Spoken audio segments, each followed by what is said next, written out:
예, 안녕하세요. 저는 오스카이고요.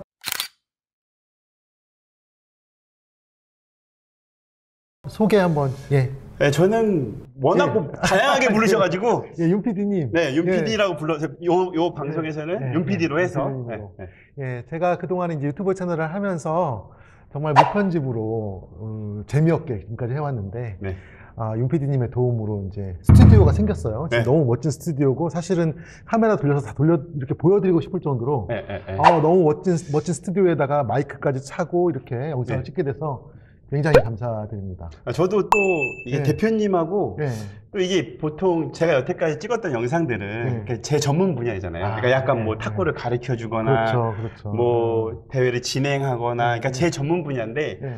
좀 낯설기도 하지만 좀 궁금하기도 해요. 그래요. 예. 네, 왜냐면 이게 분명히 얘도 탁구인 것 같은데 제가 첫 장에 지금 여기 이거 PPT 화면에 지금 나무가 하나 있는데 이게 뭘까 지금 궁금하시죠? 네, 그러니까 이게 예. 제가 봤을 때 탁구하고 관련된 것 같긴 한데 장작을 패는 것 같지는 않고 그냥 오늘 이 촬영 굉장히 궁금하고 또 재밌을 것 같다는 생각이 듭니다. 알겠습니다. 되도록이면 재밌게 좀 끌어가고 싶고요. 네. 본론으로 바로 들어갈게요. 네. 지금 저 나무가 지금 하나 있는데 네. 대충 봐도 막 소나무 같이 보이죠. 우리가 네. 뭐 그냥 캠핑 갈 때 장작 패는 나무 같은 느낌? 맞아요. 네. 근데 잘 보면 나무가 네. 이게 갈라져 있잖아요. 그렇죠. 이게 여기 틈에 보면은 쫙 갈라져 있고 가로 세로 이렇게 좀 갈라져 있잖아요. 그렇죠. 예. 저게 이제 죽은 나무거든요. 생나무면 갈라질 리가 없는데 죽은 나무인데. 죽은 나무면 저렇게 갈라지고 생나무면 저기 홈이 없어요? 생나무면은 갈라질 일이 없죠. 수분이 항상 그 안에 있으니까. 근데 제가 이제 저걸 처음으로 이제 도입을 한 거는 저희들이 하려고 하는 이제 오늘의 방송 주제는 탁구 라켓의 그 제작에 관련된 여러 가지 얘기를 할 거거든요.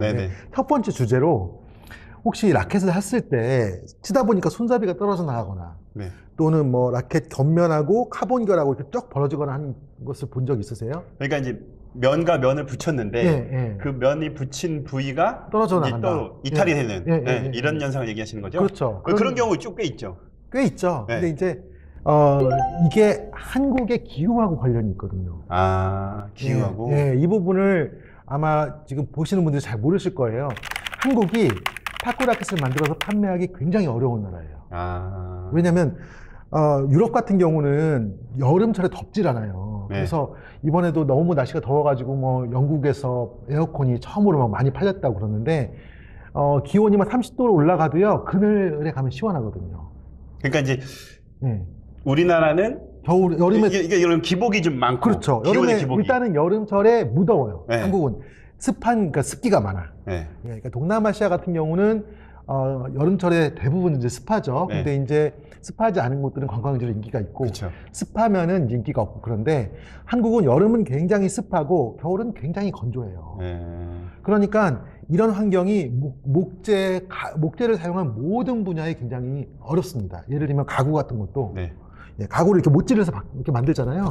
그러면 이 못은 이제 열 전도율이 상당히 좋은 편이니까 얘가 수축했다가 늘어났다가 하잖아요. 겨울엔 줄어들 거고 여름에 늘어날 거고. 그리고 이제 여름철에는 여기에 습기가 많이 차니까 나무가 젖어요. 그럼 얘가 이렇게 거기에 이 목재에 단단하게 붙어 있지 않고 느슨해지는 거예요. 계속. 그러니까 이제 유럽에서나 미국에서 쓰던 가구를 한국에 가져오면 거기서는 아무 말썽 없었는데 한국에서는 몇 계절이 지나면은 이게 이제 내구성이 안 좋아지고 그게 뭐 이렇게 틀어지거나 약간 그런 현상들이 더 생기는 거죠. 근데 이제 그게 잘못 만들어서 그럴 수도 있지만 한국의 기후가 그만큼 어렵다는 거. 그리고 이제 라켓을 제조할 때에는 그 제조하는 환경에 따라서 그 내구성 테스트를 할 수가 없거든요. 그렇죠. 그러니까 이제 만약에 더운 지방에서 라켓을 만들었다 그러면 습한 환경에서 만들었을 거고 습한 것을 고려를 해서 이제 글루를 바르고 뭐 이렇게 했겠죠. 추운 지방은 또 추운 지방에서 그걸 했겠죠. 근데 어쨌든 라켓을 만드는 곳이 이렇게 사계절이 아주 많은 그런 데서 만드는 경우가 거의 없어요. 중국 같은 경우도 겨울철에는 건조해. 보통 자동차들 만드는 혹한기 테스트하러 막 가고 막 그런 것처럼 일일이 그걸 다 테스트하기 어려우니까. 한국이 근데 가구뿐만 아니라 나무를 사용한 모든 그런 소재가 혹한기 테스트하는 거랑 똑같다고 보시면 돼요. 그러니까 어떻게 보면 혹한기보다 더 다양한 테스트를 할 수 있는.